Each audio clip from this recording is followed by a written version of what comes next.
Boa tarde, muitíssimo boa tarde para você. O nosso Band Mulher está no ar.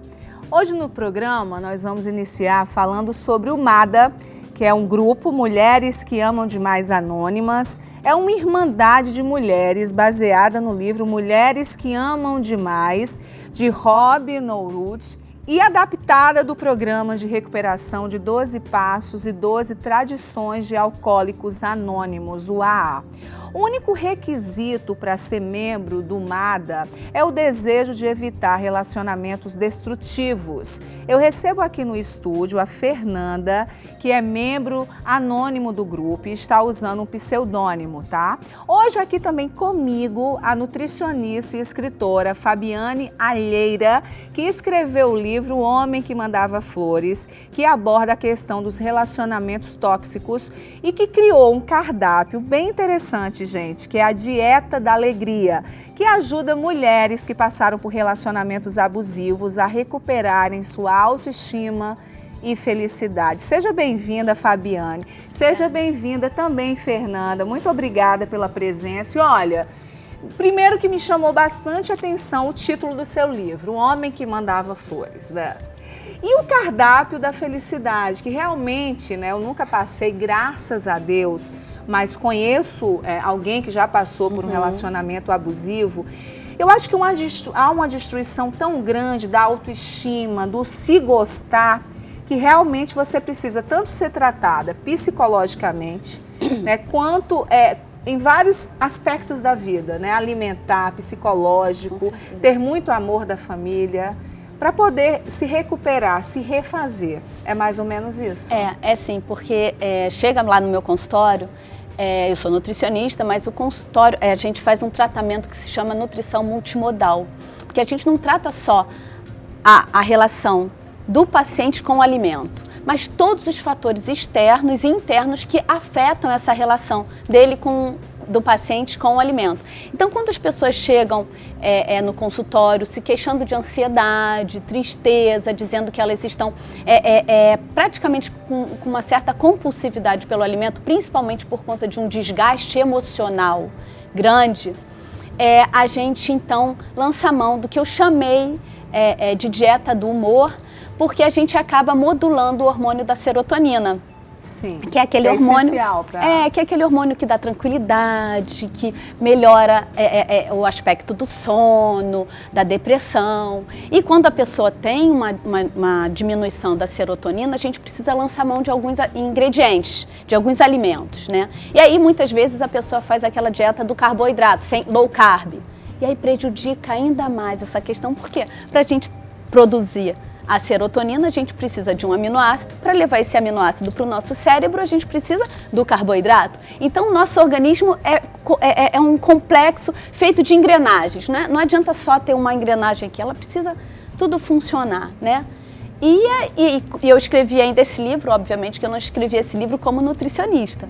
Eu escrevi esse livro porque eu passei por uma situação, ele é inspirado em fatos reais, não baseado em fatos reais, mas para mostrar para as pessoas, porque eu fui muito julgada, como é que a Fabiane caiu nesse relacionamento. Eu quero mostrar para as pessoas que independe da classe social, do nível de escolaridade, do nível cultural, social da pessoa, qualquer mulher ela pode ser uma grande executiva, mas dependendo do estado emocional dela, da fragilidade emocional dela, ela pode se envolver com um homem que é um sociopata. Né? O homem, de certa forma, que manda flores, né? Nesse caso. Nesse caso. Bom, deixa eu perguntar para a Fernanda, né, que é da MADA. Fernanda, o que caracteriza uma mulher que ama demais? Então, o perfil de uma mulher que ama demais é mulheres que sofrem demais, têm carência afetiva, falta de autoestima, falta do amor próprio, medo da solidão. Nós somos portadoras da doença do controle da obsessão, que é uma doença progressiva e fatal que atinge a área física, mental e espiritual. O que aciona essa doença é a rejeição, né? Aqui no Rio de Janeiro, a gente tem 15 salas abertas. Todo dia, quem busca ajuda dentro da Irmandade de MADA, Todo dia tem uma sala aberta. Esse ano o Grupo Mada São Paulo está comemorando 25 anos e o Grupo Mada Rio de Janeiro vai completar agora no mês de julho 20 anos salvando vidas, né? Fernanda, quando você fala salvando vidas, conta um pouquinho pra gente, né? Dessas mulheres que procuram o Mada, em que momento que elas procuram? Em que momento que elas buscam ajuda?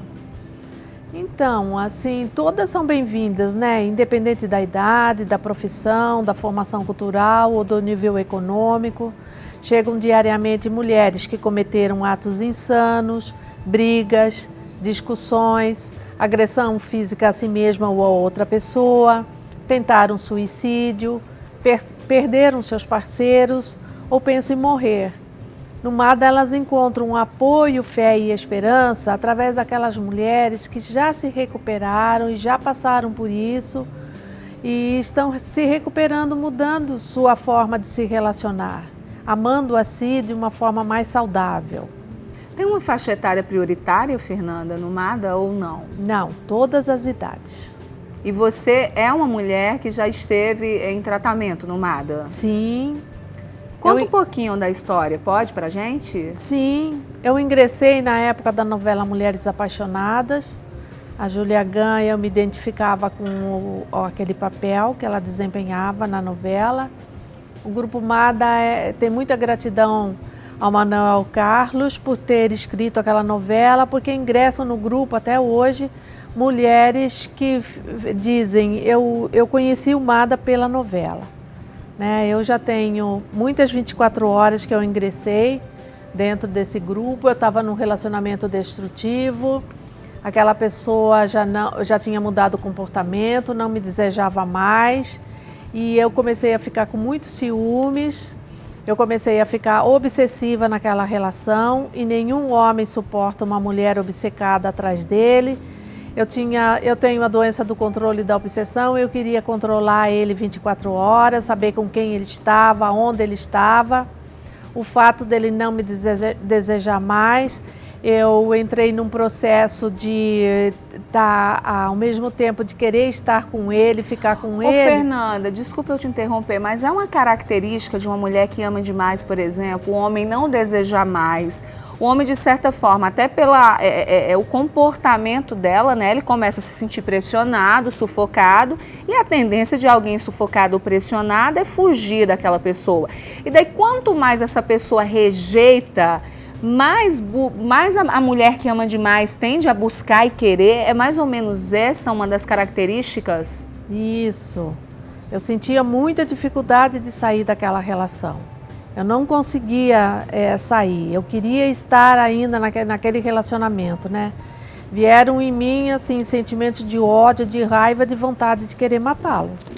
Por ele estar me rejeitando, por ele não me desejar mais. E aí eu precisei buscar ajuda, porque eu cheguei a agredir ele fisicamente. Fabiana, e com você foi mais ou menos assim também? Conta pra gente. Não, existe uma diferença entre as mulheres que amam demais e o perfil da pessoa que é sociopata. Porque as mulheres que amam demais, elas sofrem, né, Fernanda? Elas sofrem, elas sentem aquela dor. O sociopata não, ele não tem empatia, então ele não sente a dor do outro. E é por isso que ele é frio. Então ele é extremamente sedutor. Então a gente vai aqui mais ou menos para o oposto, né? A gente tem a Fernanda que está falando do perfil da mulher que ama demais. E você escreveu um livro porque você viveu um relacionamento abusivo. Isso. A pessoa não tinha empatia, era uma pessoa que, de certa forma, pelo perfil sociopata, como você colocou, ele te manipulava, isso? Isso. É porque as pessoas que têm esse perfil, elas têm o dom da argumentação, elas falam muito bem, são muito sedutoras, são pessoas que seduzem você e acabam contando mentiras. Eles são ótimos em inventar mentiras, então eles vão conversando com você, vão contando aquela mentira e você olha, nossa, a pessoa está se abrindo comigo. E no que ela se abre, você se sente segura, você acaba se abrindo também e aí você perde as suas defesas. Porque o que a mulher faz, e a gente tem essa característica, de contar para todas as pessoas os nossos medos, as nossas ansiedades, os nossos traumas lá de infância. Com a experiência que você tem, né, e a Fernanda também, mas com essa experiência que vocês vivem, é legal essa nossa característica de abrir nossa vida para muita gente? Não, a gente tem que se poupar. Isso é uma intimidade nossa, é privativo e a gente tem que ter o discernimento de não falar determinadas coisas para todas as pessoas, para todas as pessoas com quem a gente vai se relacionar. Por quê? Porque essa pessoa pega o seu ponto mais fraco e usa contra você. Um amigo não faz isso, né? Um amigo te ajuda. Jamais, exatamente. Um psicólogo, você tem que falar sobre essas suas dores com um profissional. E não com uma pessoa que você acabou de conhecer, que vai te julgar pelos todos os seus anos anteriores. E ela pega aquilo, porque o relacionamento tóxico, ele tem 3 fases. A idealização, o desprezo e o descarte. E aí, no descarte, ele pega aquela informação e humilha você e usa contra você. Porque na idealização, o que a pessoa faz? Ela se transforma naquilo que você quer. Você vai falando, ele está ouvindo. Para depois te atender, pegar as suas necessidades. Exatamente, ele se molda à perfeição. A gente vai para um intervalo rápido e depois a gente vai continuar falando sobre esse assunto. Ainda hoje no programa nós vamos falar em flores, né? Vamos aprender a fazer lindos arranjos para enfeitar, deixar a sua vida mais alegre. A nossa casa com flores, né, muda completamente. A energia das flores é muito bom para a nossa vida. Até dizem que quando tem flores no ambiente, a gente consegue, né, sentir os anjos. Que bom, né? A gente acreditando, eles existem. Então, ainda hoje a gente vai aprender a fazer esses arranjos. E você sabia que algumas flores são comestíveis? Nós vamos ver uma matéria para você entender melhor sobre esse assunto. Está super na moda, muitos coquetéis com flores comestíveis e a gente vai entender hoje aqui no nosso programa. Agora, lembrando que se você quiser ser transformada, né, mudar o visual, todas as sextas-feiras o Roberto Martins Gêmeo vai escolher uma diva para transformar aqui no nosso programa. Para participar, você envia um e-mail para bandemulhertransforma@gmail.com e daí você coloca uma foto ou um vídeo e fala por que você quer mudar o seu visual. O Roberto vai escolher e quem sabe você vai estar aqui comigo para fazer a sua transformação. Intervalo rapidinho, daqui a pouco a gente continua falando sobre mulheres que amam demais. Até já.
Voltamos com o nosso Band Mulher e no programa de hoje nós estamos falando sobre mulheres que amam demais. Aqui comigo a Fernanda, que é pseudônimo e membro do grupo Mulheres que Amam Demais, e com a nutricionista e escritora Fabiane Alheira, que escreveu um livro, O Homem que Mandava Flores. Ela tem também uma dieta que é para deixar a mulher alegre, feliz, né? Liberar hormônios para, de certa forma, trazer de novo a autoestima e a felicidade de mulheres que passaram ou passam por relacionamentos abusivos. Você, né? A gente estava falando aqui com a Fernanda, que está no MADA, e você escreveu um livro que foi inspirado e uma história real, né? E daí a gente tem uma mulher que ama demais e uma mulher que viveu um relacionamento abusivo. Isso, no intervalo, você me falou que foram mais ou menos 6 meses nesse relacionamento. Um ano e 6 meses, um ano e né? 6 meses, Desculpa, isso. 1 ano e 6 meses.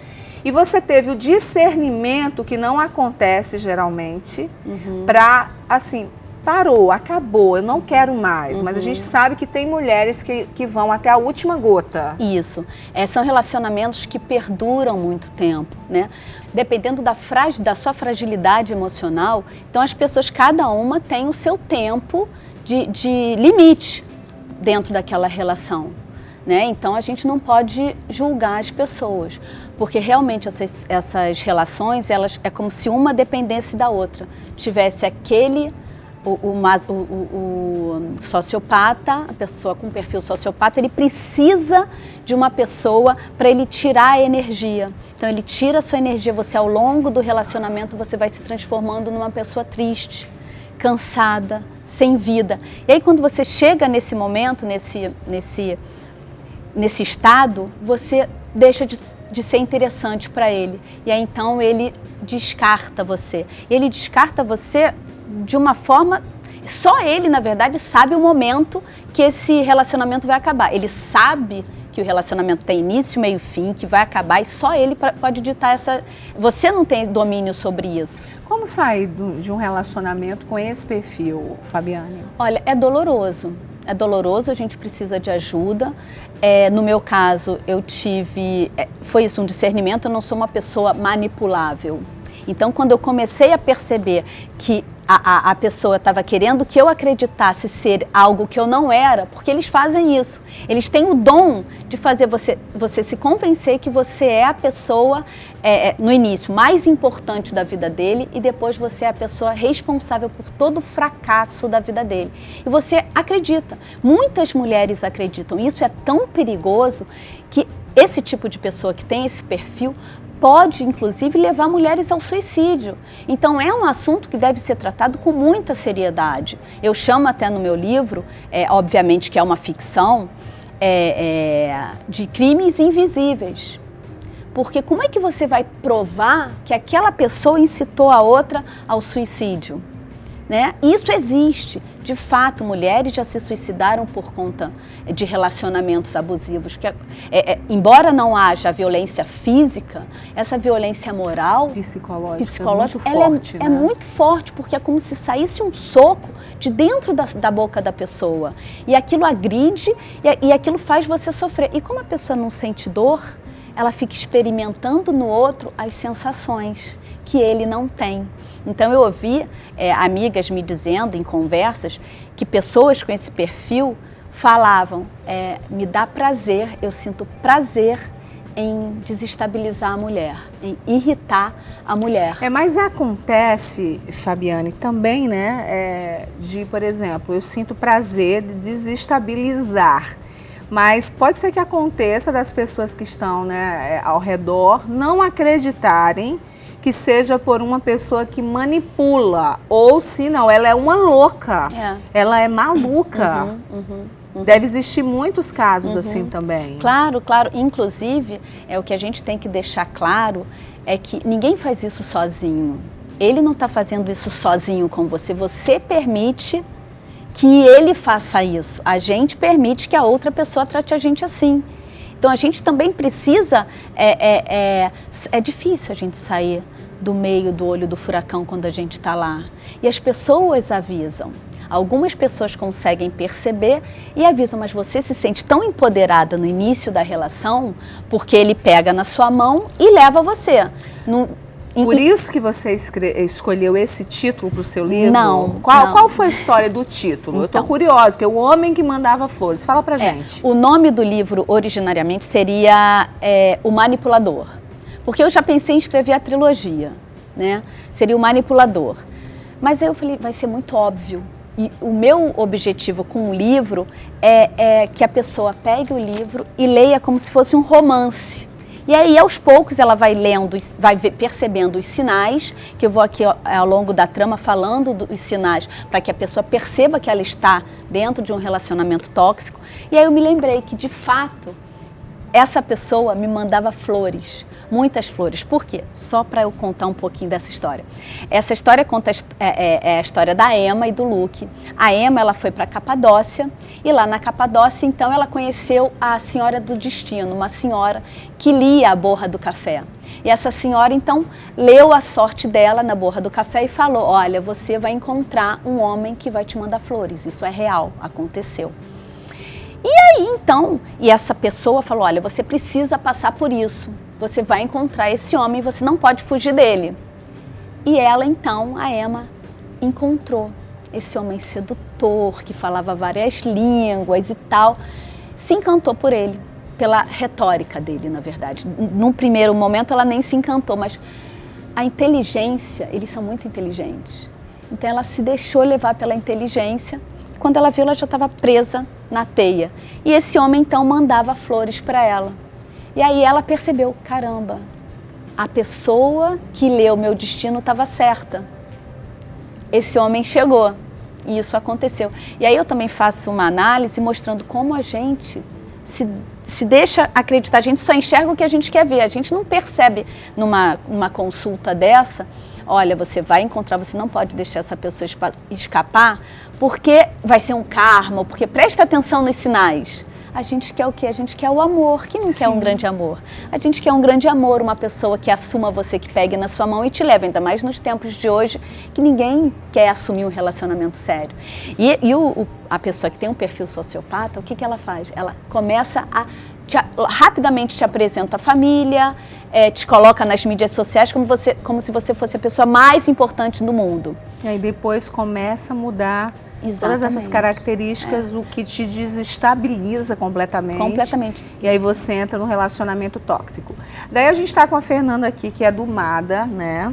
E, Fernanda, a gente está aqui com o homem manipulador, né? O homem que desestabiliza. Sim. No caso da mulher que ama demais, Fernanda, não necessariamente o homem que ela está, o companheiro, tem esse perfil, ao contrário, né? Ela é um homem normal, muitas vezes, que muitas vezes não dá nenhum, como que eu posso falar? Motivo para que ela seja ciumenta, para que ela seja possessiva, mas é uma característica dela isso? Isso. A característica é a doença do controle e da obsessão. Uhum. Eu quero controlar ele, saber com quem está. A posse que ela tem, ela acha que porque ama, né, por isso não ama demais, é dela. Isso. Porque eu invisto muito naquela relação. Né? Eu desempenho todos os papéis de boazinha, agradadora, salvadora, tudo melhor é para ele, tudo em função dele, né? E quando ele não corresponde mais a isso e não me deseja mais e não me quer mais, eu aciono todo o gatilho da doença da rejeição. E aí eu começo a surtar, a ter dores horríveis, né?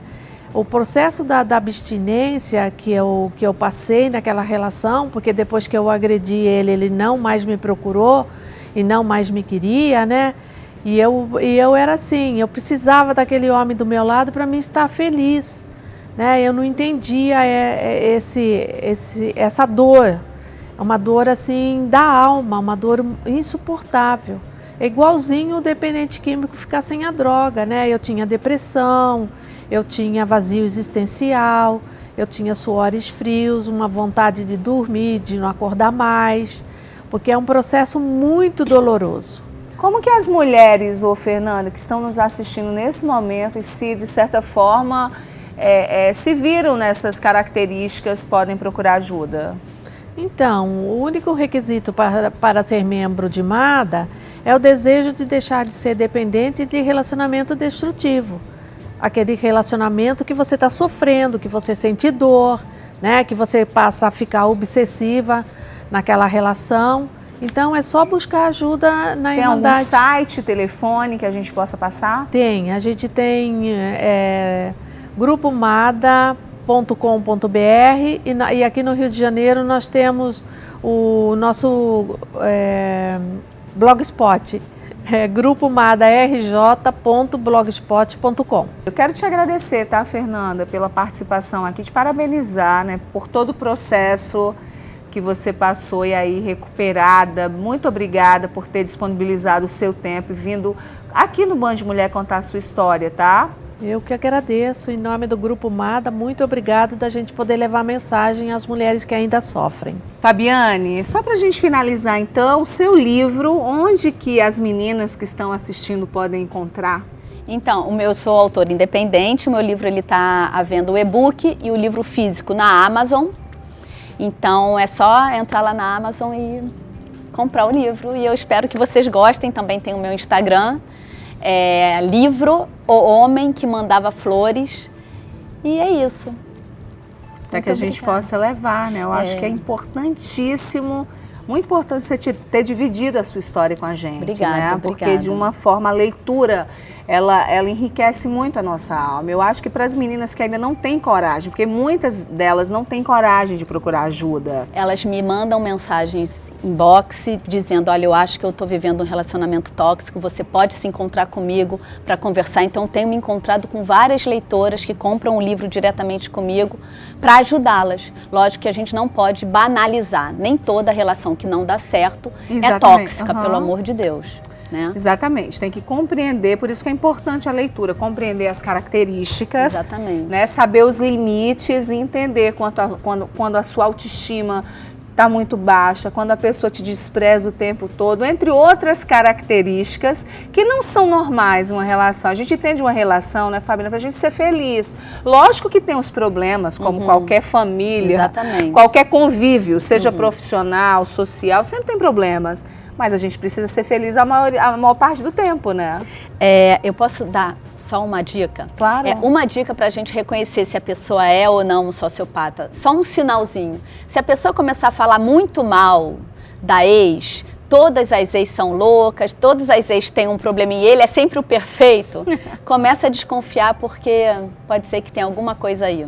É verdade, é muito bom, adorei essa dica, ficar de olho aberto, hein, meninas? Olha, a gente vai para o intervalo e na volta nós vamos dar dicas aqui de como montar arranjos maravilhosos para embelezar o seu espaço. Até já!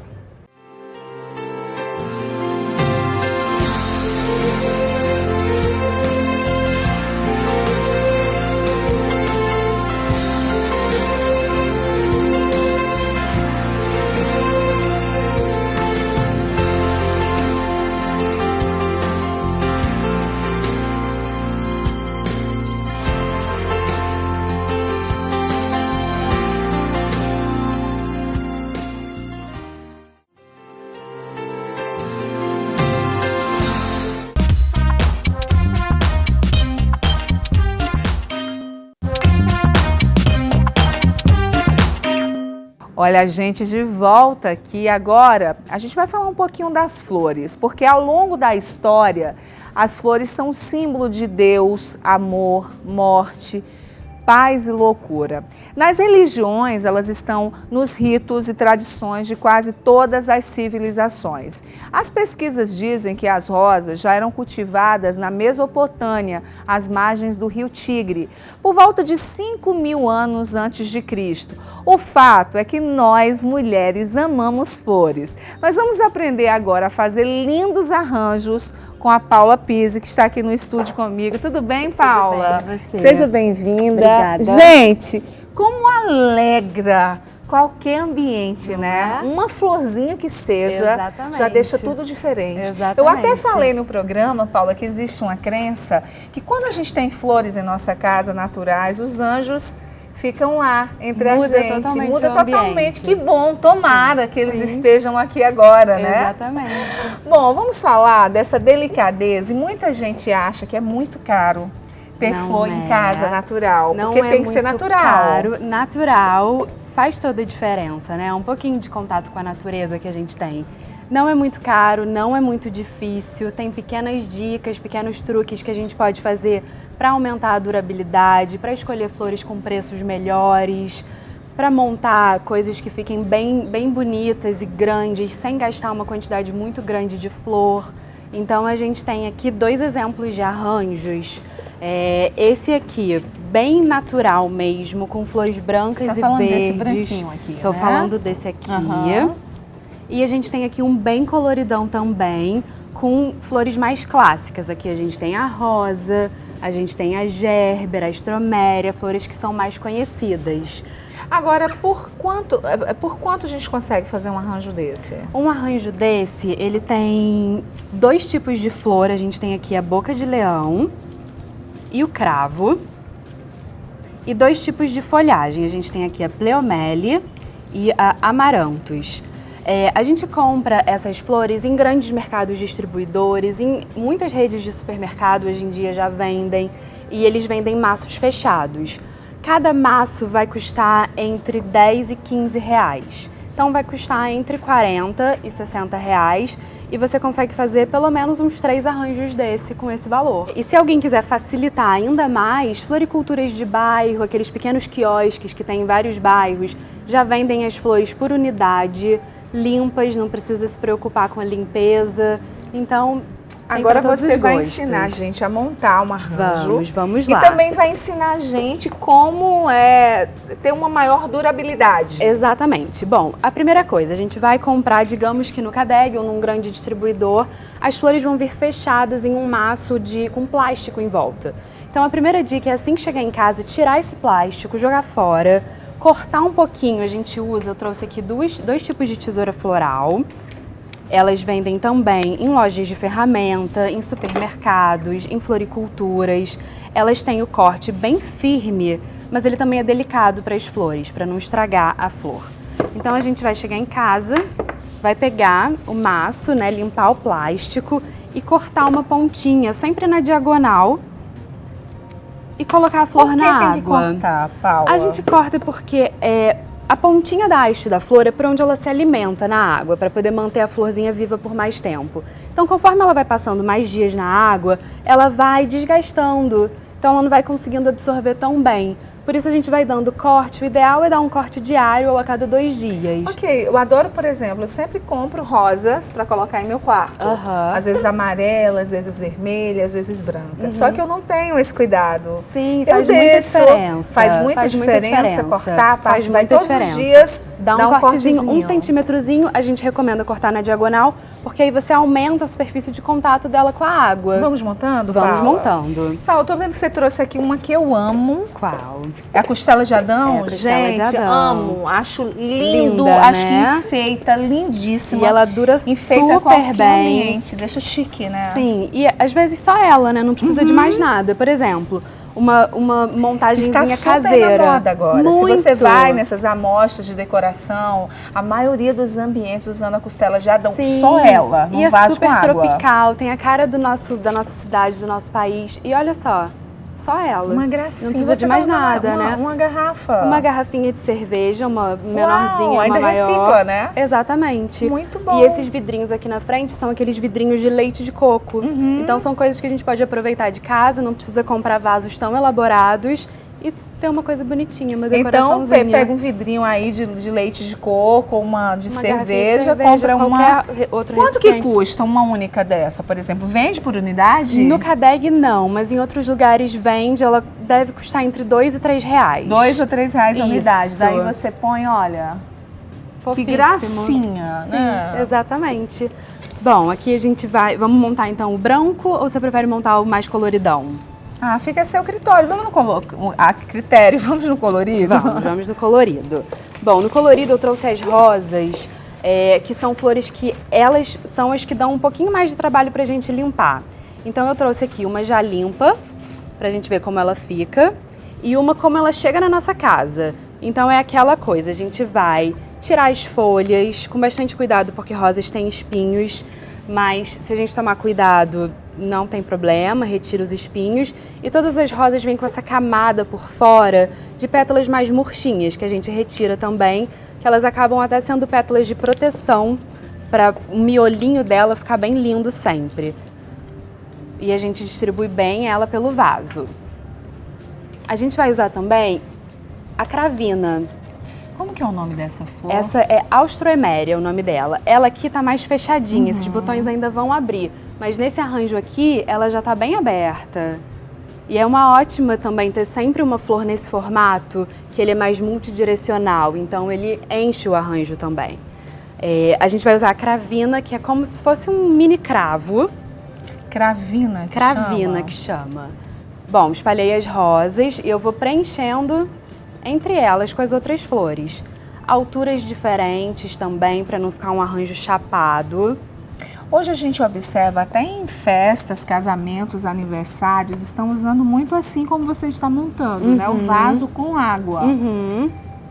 Está em alta isso pra gente usar em nossa casa? Eu gosto muito de usar assim, eu acho que fica bem natural, sabe? Fica bem clean. Aqui eu tirei das austromérias todas as folhas que não estão perto da flor, porque elas também atrapalham um pouco na durabilidade do arranjo. É interessante a gente não deixar também nenhuma folha ou nenhuma flor, às vezes que vem mais para baixo, encostando na água, porque isso também ajuda a proliferar bactérias, acaba diminuindo a durabilidade do arranjo. Paula, só pra gente finalizar, aquela dica, eu já ouvi falar que se você põe açúcar na água, isso funciona. Nas grandes lojas de floriculturas existem conservantes florais excelentes, marcas já prontas, alguns líquidos, outros em pó que você pode misturar na água. Mas a dica caseira é 1 colher de chá de açúcar e 1 colher de chá de água sanitária. Misturar os dois e colocar na água ajuda muito na durabilidade também. Ok, a gente vai terminar, só colocar mais uma... Vamos botar umas gérberas. Isso tudo pode ser misturado e ficar lindo. Fica muito a critério e ao gosto de cada um também. Ok, deixa eu te dar um beijo, te agradecer. Eu que te agradeço. Né, pela participação aqui no nosso programa. Pode colocar o açúcar. Pode colocar o açúcar. Comprando a florzinha, o cortezinho diário. Eu vou lembrar também, porque geralmente, semanalmente, eu compro as flores para o meu quarto, mas eu não sabia dessa dica. E troca a água também. Muito obrigada, tá, Paula? Obrigada. Sempre bem-vinda aqui no nosso Band Mulher. Obrigada. Bom, gente, a gente está aqui falando de arranjos de flores. Agora, você sabia que existem flores comestíveis? Já pensou em servir um prato saboroso e lindo, bem feminino, alegre e colorido? Pois é, todo florido. Nós vamos ver agora quais são as flores que podemos comer. É uma delícia, tá, Paula? Vamos lá? Vocês sabiam que 85% das flores existentes no mundo são comestíveis? Pois é. Agora você vai me perguntar o que diferencia as flores comestíveis das flores vendidas em floricultura? A diferença primordial é a forma de cultivo. A flor comestível, ela é cultivada como aqui dentro da fazenda, ela é cultivada como se fosse um alimento, como se fosse um ser vivo, né? Então a gente não usa nenhum produto químico, nenhum produto sintético, a gente prioriza o sabor, o aroma, o aspecto dela, diferentemente da produção daquela flor que é feita para ornamentar o ambiente e tal. E o mais interessante, sabe o que é? A flor comestível, ela era muito comum, ela era muito utilizada antigamente pelos egípcios, pelos romanos. As senhoras inglesas, elas cristalizavam as flores para servir com café, com chá, olha que interessante. Os holandeses, por exemplo, eles comiam tulipas na Segunda Guerra Mundial. Na hora que batia a fome, eles iam lá e comiam tulipas. E é uma pena, né? A gente perdeu esse costume agora por causa da era dos industrializados. A gente perdeu, o mundo esqueceu que as flores são comestíveis praticamente, elas foram deixadas de lado na culinária. Bom, aí você pode me perguntar, as flores são ricas em vitaminas? E eu te digo que não, elas não são ricas em vitaminas. Embora elas sejam super aromáticas, cheirosas, saborosas, enfim, elas são pobres em vitaminas. Até por isso que a gente acaba mesclando elas em outros pratos, com salada, com risoto, com uma salada de fruta, para a gente agregar isso, o sabor, o aroma e um prato mais rico em vitamina.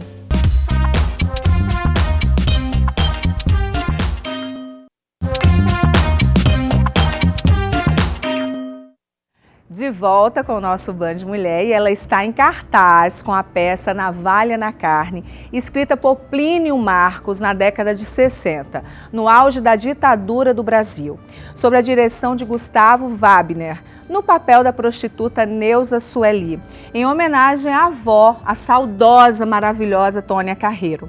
Bom, a Tônia interpretou a personagem na primeira montagem da peça. Eu recebo aqui na hora do café a atriz Luísa Thierry, Seja bem-vinda. Você tá a cara da sua avó, né? Que maravilha! A gente estava comentando aqui, gente, que saudade dela, né? Demais, né? Maravilhosa, passa muito rápido. Muito rápido, já tem mais de um ano. Ela faleceu em março de 2018. Verdade. E aí, fala um pouquinho da peça. A sua avó fez essa peça. Minha avó fez essa peça em 68. Então, ano passado, eu estreiei em São Paulo do ano passado. Exatamente quando fazia 50 anos da montagem dela. E ela fazia a Neuza Sueli, que é o personagem que eu tô fazendo. Ai, que delícia. Sem açúcar, tá? Tá, eu tomo sem açúcar, obrigada. Que é o personagem que eu tô fazendo agora. Isso é um projeto meu, é uma vontade minha de homenagear minha avó, que eu já vinha pensando nisso um pouquinho antes dela falecer. Ela já estava fora de cena, já estava em casa, quieta. E aí, eu acho que a minha homenagem para ela tinha que ser dada através do teatro, porque é uma grande paixão que a gente sempre teve em comum. E aí eu comecei a reler alguns textos que ela tinha feito, mas eu achava muito datado, tudo meio... Porque eu queria uma coisa que fizesse sentido fazer agora. E aí eu reli Navalha na Carne do Plínio e fiquei chocada com a atualidade. Mesmo ele tendo escrito há tanto tempo, 50 anos, a peça é muito atual, né? Porque fala de violência contra a mulher. Exatamente. Fala de homofobia, daquele machismo impondo seu poder.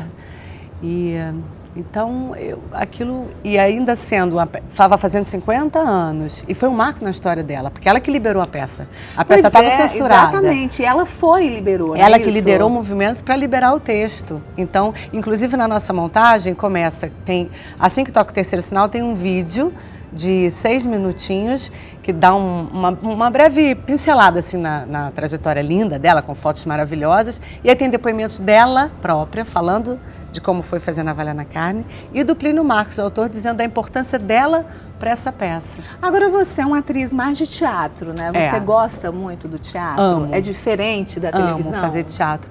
Eu adoro fazer televisão. Eu até começo a gravar uma série agora em junho, estou super feliz. Um papel bacanérrimo também. Mas eu nasci dentro do teatro, praticamente, na Coxia, né? Minha família toda, minha avó também tem passagens maravilhosas pelo cinema, pela TV, mas também o seu maior legado, a maior trajetória dela foi no teatro. E eu acho que isso me contaminou de uma certa forma. E foi onde eu brincava. Eu brincava na Coxia, eu brincava no camarim, brincava ali no palco, enquanto ainda não abria nada. Papai também, dirigindo, atuando. A minha mãe é produtora de teatro. Quer dizer, então esse universo... Seu irmão Miguel também é ator? Meu irmão é ator, meu outro irmão Carlos é autor e diretor. E meu filho agora está na TV Globo, estamos na 4ª geração. Né? O Vitor Thierry está na novela das 6, da Globo também, já está na sua 5º ou 6º trabalho. Agora fala uma coisa, a gente sempre tem curiosidade, né? Como é ser neta, né, de uma estrela de tanta grandiosidade como foi a sua avó? É maravilhoso, né? É uma honra, é uma alegria gigante e é misturado, porque apesar disso tudo, ela é minha avó. Vó, né? Então a gente tinha muitos momentos íntimos, eu sou a única neta menina dela. Ela teve Quantos netos no total? São quatro. Mas ela teve um filho homem, que é o Cécio, meu pai, e depois dos netos só eu de menina. Então tinha uma coisa nossa, muito próxima, muito íntima, muito de mulher mesmo e de menina, que era maravilhoso, né? Sempre foi. E ela sempre me orientou muito em todos os sentidos, ela sempre deu muito valor à família, a gente está todo mundo muito junto. Ela conheceu os meus filhos, então os bisnetos também, ela sempre ficou muito próxima, adorava eles. Então ela sempre foi muito determinada, muito sincera, muito direta, às vezes até demais. Ela chegava e pá, era uma pessoa que sempre dizia muito o que pensava. Com franqueza. E era uma mulher muito vaidosa. Muito. Você ela não ia vaidosa? Na padaria sem estar linda de morrer.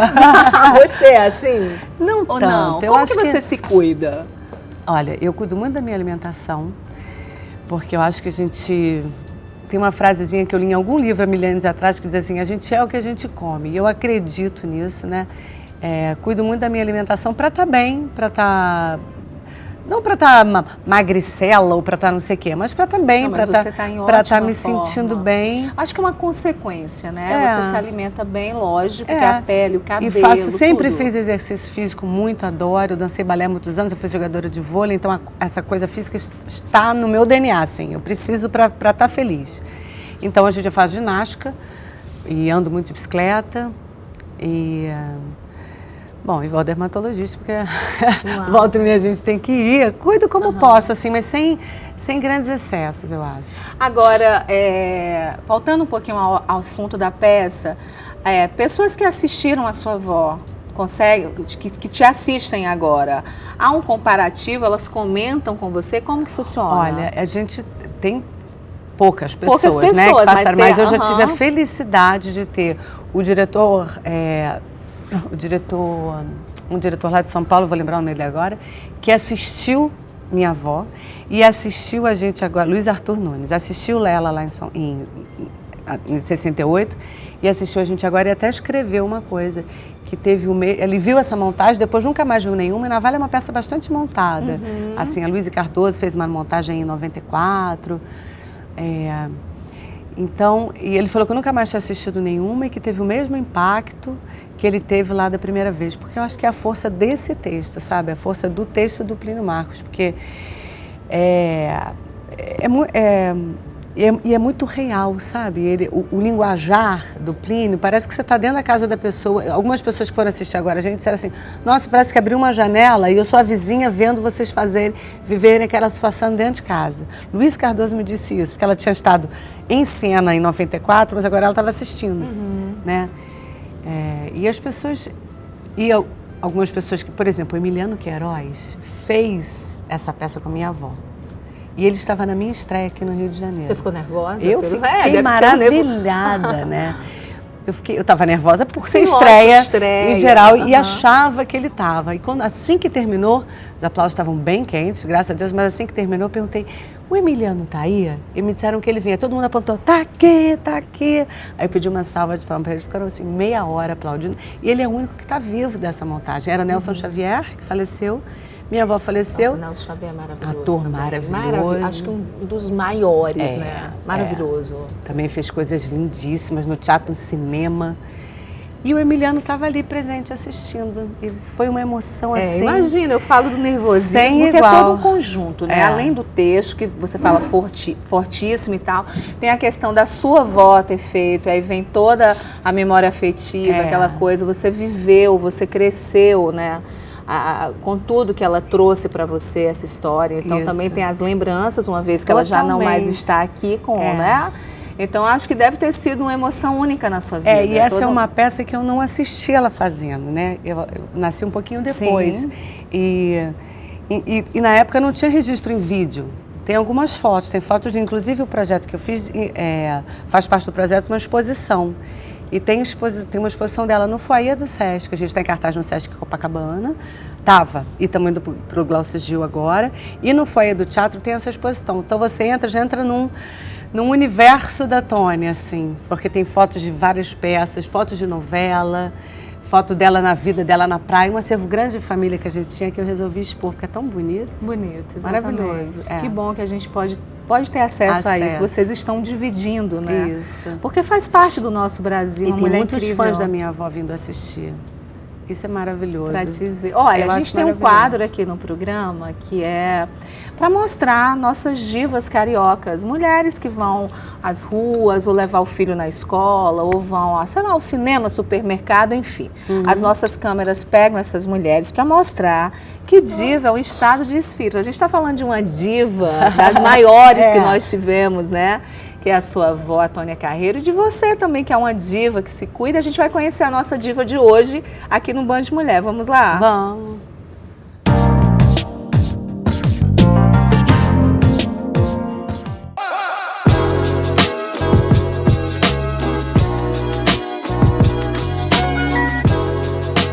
Então, meu cabelo, na verdade, eu passei pela transição faz uns 2 anos e atualmente eu cuido dele em casa mesmo, tipo, lavo, hidrato. Quando eu não tô com meu cabelo solto, eu tô com meu cabelo trançado, que é o que eu tô usando agora, no caso. Assim, eu sempre fico mês de cabelo solto, mês de cabelo trançado e vou alternando entre esses 2 estilos de penteado. Então, brinco sempre gigante, dá pra perceber porque não dá pra usar outro brinco gigante, já faz parte de mim. Maquiagem, eu já cheguei a usar mais, hoje em dia eu tô mais sair natural na rua, sabe? Mas eu gosto muito de usar delineador, corretivo é uma coisa que pra mim eu não consigo ficar sem quando eu tô maquiada, mas o que eu mais uso é o delineador mesmo. Eu sou diva, hashtag divando. Que diva linda, Maravilhosa, brincando, toda maravilhosa. estilosa. Ó, hashtag divando pra você, adorei. Maravilhosa. Beijo, lindona. Vamos dar mais uma vez o serviço da peça, onde que as pessoas podem assistir, os horários, até quando, porque eu sei que tem muitas fãs da sua avó assistindo, muitas fãs suas assistindo e querem te prestigiar. Então vou dizer, olha, no Teatro Glaucio Gil, a partir do dia 11 de maio, sexta, sábado, domingo e segunda, sempre às 20 horas. Então, quando você entrar, você vai ter um pouquinho dessa exposição, que dá uma pincelada na vida deslumbrante da minha avó, da Tônia Carreiro, e lá dentro, Navalha na Carne, do Plínio Marcos, uma peça que vale a pena conferir por toda a importância que ela tem como dramaturgia brasileira mesmo. Só ratificando, né, que as grandes músicas, os grandes textos, eles são atemporais, né? Atemporais. Porque tanto tempo e a gente tem um texto tão atual que vai poder mostrar muita coisa para nossa nova geração, a gente Isso pode falar mesmo, assim. E tem gente da nova geração vindo assistir, muita gente vindo assistir. Então vem você também, vem todo mundo. Obrigada, querida, meu anjo, por eu ter te agradeço. vindo aqui ao nosso programa, brilhantar, trazer um pouquinho, né, da história da sua família, da sua avó, da sua história pra gente aqui no nosso Band de Mulher. E sempre bem-vinda, tá? E vamos prestigiar, né? Muito obrigada, Tá? foi um Olha, prazer. um beijo bem grande pra você, a gente tá ficando por aqui. Beijo, amanhã a gente volta nesse mesmo horário com mais Band de Mulher só pra você, tá? Até lá, tchau!